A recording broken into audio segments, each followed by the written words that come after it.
성탄절 이브에 먹은 물이 문제인지 배탈로 성탄절 내내 누워있다가 어제 영상 겨우 올리고 기운이 없어서 주식장도 제대로 못 봐서 영상 길이가 짧아진 점에 대해 양해 부탁드립니다.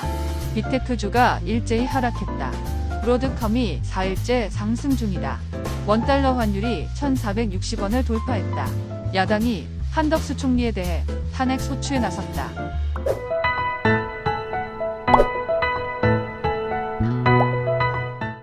12월 27일 금요일 출근길 주식 시황입니다.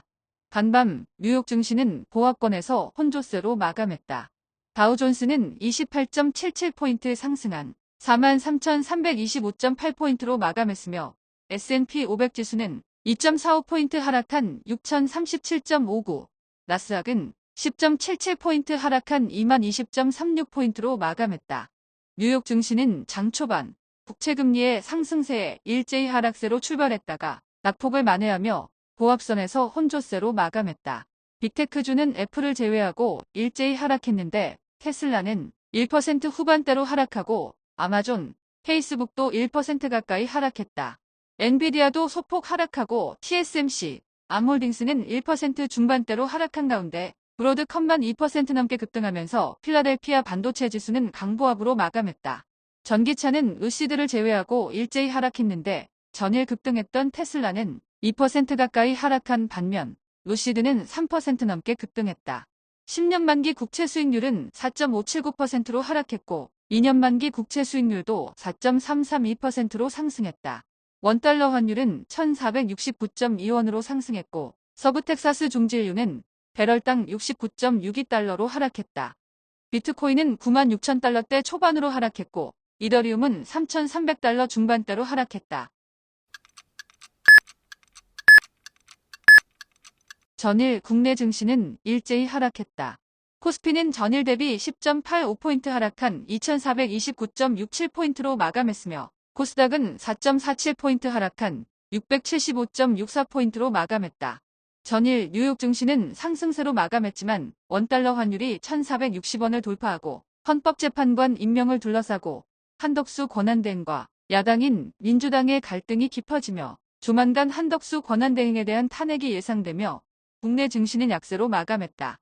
코스피는 개인이 3천억 이상 매도에 나서며 소폭 하락했는데 하이닉스를 제외하고 삼성전자, 한미반도체가 일제히 하락한 가운데 조선업 랠리에 현대중공업이 9% 넘게 급등하고 고려아연도 7% 넘게 급등했지만 전일 테슬라의 급등에도 불구하고 2차 전지주가 일제히 하락하며 코스피는 하락세로 전환했는데 삼성 SDI, 포스코 퓨처엠은 3% 넘게 급락, 에코프로머티는 4% 가까이 급락했다. 트럼프의 코로나 치료제로 유명한 리제네론의 황반변성 치료제 아일리아에 대한 제형 특허 우선권 출원 소식에 알테오제는 2% 가까이 상승하고 리가켄바이오, 삼천당제약 등 제약 바이오주가 급등하고 신성 델타테크는 외국인의 대량 순매수에 20% 가까이 폭등했지만 에코프로 형제가 4%대로 급락하고 2차 전지 관련주인 엔캠도 6% 이상 급락, 코오롱 티슈진도 4일 만에 급락하면서 코스닥 지수는 하락세로 마감했다. 미국의 러브코레이어, 인도 조선업 대표단의 방한 소식에 현대중공업은 10% 가까이 폭등하며 사상 최고가를 기록하고 한화오션도 5% 가까이 급등, 한화엔진도 6% 넘게 급등하며 조선주가 일제히 급등했다. 헌법재판관 임명과 관련해서 한덕수 권한대행마저 탄핵의 대상으로 지목되자 탈원전에 대한 우려에 외국인과 기관의 순매도가 이어지며 원전주는 일제히 하락했는데 한전산업은 3% 넘게 급락하고 두산에너빌리티, 한전기술도 2%대로 하락했다. 한편 26일 오후 5시에 공개되는 넷플릭스 오리지널 오징어 게임에 대한 기대감에 이정재가 대주주로 있는 아티스트 유나이티드가 12% 가까이 폭등했다.